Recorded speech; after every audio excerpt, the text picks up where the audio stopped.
Very talented actor and the most beloved bartender America has ever known. Ted Danson, the charming, beloved face behind Sam Malone, the bartender who stole America's heart on Cheers, has spent decades hiding a storm beneath his easy smile.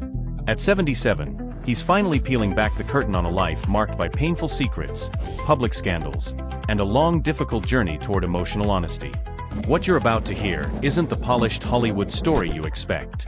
It's raw, complicated, and deeply human. Ted Danson was born in 1947 in San Diego, but grew up in the quiet mountain town of Flagstaff, Arizona. His father was an archaeologist, and his family's modest means meant no TV and hand-me-down clothes. This early life of scarcity left a lasting mark on Ted, shaping a survival mindset that would follow him into adulthood. At 14, he was sent to Kent School in Connecticut, where he faced harsh social rejection for his scruffy appearance and outsider status. Yet, basketball became his refuge, a place where he could shine despite the teasing. What few knew was that Ted was born with Poland syndrome, a rare condition causing underdevelopment of the chest muscle on one side. This physical difference made him a target in locker rooms and fueled a deep, private shame he carried for years. He kept this secret until 2000, when he finally spoke openly about the emotional toll it took. Ted's academic journey was unconventional. He got into Stanford University but admitted he was a terrible student, treating tests like games rather than serious challenges.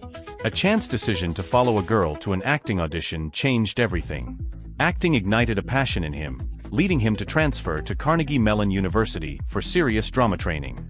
Despite battling panic attacks before performances, he graduated in 1972 and moved to New York to pursue theater, surviving on odd jobs and struggling to make ends meet. His early career was marked by steady but unremarkable roles in soap operas like Somerset and The Doctors. These roles taught him discipline but left him unfulfilled. His first serious film role came in 1978 with The Onion Field, where he portrayed a real-life LAPD detective who was tragically murdered. This role earned critical attention and helped him break into primetime television. Ted's personal life during this period was turbulent. He married actress Randi Gosch in 1970, but admitted emotional immaturity led to their divorce in 1975. His second marriage to producer Casey Coates in 1977 seemed more stable until tragedy struck. On Christmas Eve 1979, Casey suffered a massive stroke while giving birth to their daughter, Kate. Ted was devastated, sleeping on the hospital floor for weeks, but the trauma strained their relationship, and they eventually divorced in 1993. Ted's big break came in 1982 when he won the role of Sam Malone on Cheers.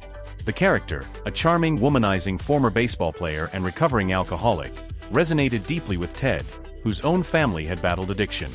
Cheers struggled initially, ranking near the bottom in its first season, but NBC kept it alive thanks to critical praise. Over time, the show became a cultural phenomenon, with Ted's performance earning him a Golden Globe nomination and making him one of the highest-paid actors on television. Behind the scenes, however, Ted's life was unraveling. His marriage to Casey was failing, and he was involved in multiple affairs. The pressures of fame and personal turmoil took a toll. In 1993, after 11 seasons, Ted left Cheers, describing the decision as an emotional leap into the unknown. That same year, Ted's personal life made headlines for all the wrong reasons. His affair with Whoopi Goldberg, while still married to Casey, led to a $30 million divorce, one of the most expensive in Hollywood history.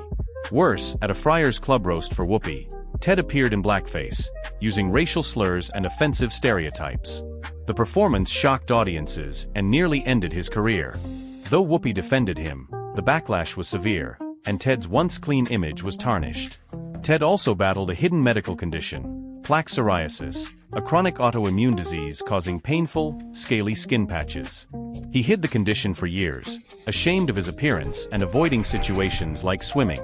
By his 40s, the disease had progressed to psoriatic arthritis, causing constant pain and further emotional distress. This physical suffering likely contributed to his emotional immaturity and difficulties in relationships. Despite these setbacks, Ted's career slowly recovered. He took on serious roles, including a small but important part in Steven Spielberg's Saving Private Ryan, 1998, which earned critical acclaim and respect. He starred in the sitcom Becker from 1998 to 2004, where he channeled his real-life pain into his character, a cynical doctor battling his own demons. The show tackled difficult topics like chronic illness and mental health, ahead of its time for a primetime sitcom.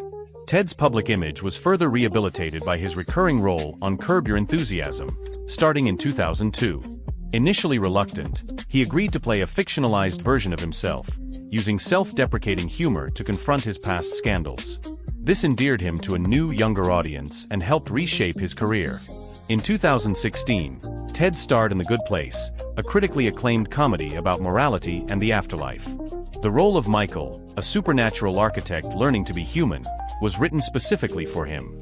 His performance earned multiple Emmy nominations and a Critics' Choice Award, proving that even in his 70s, Ted could deliver fresh, compelling work. Ted's personal life stabilized after marrying Mary Steenburgen in 1995. Unlike his previous relationships, this marriage was built on honesty and emotional growth. Mary saw Ted for who he truly was and stayed by his side through decades of ups and downs. Beyond acting, Ted became a passionate environmental activist. In 1987, a polluted beach visit inspired him to co-found the American Oceans Campaign, which later merged into Oceana, the world's largest ocean protection organization. He testified before Congress, spoke at international forums, and used his celebrity to raise awareness about ocean conservation. In 2011, he published a book on the subject, sparking public discussions and educational efforts. In recent years, Ted has openly addressed his past mistakes, including the Blackface incident, using humor and honesty to confront the pain and shame. He joined national campaigns to raise awareness about psoriasis, helping others feel less isolated by their conditions. Ted's journey has been marked by profound loss as well. In 2025, he mourned the death of his close friend and Cheers co-star George Wendt.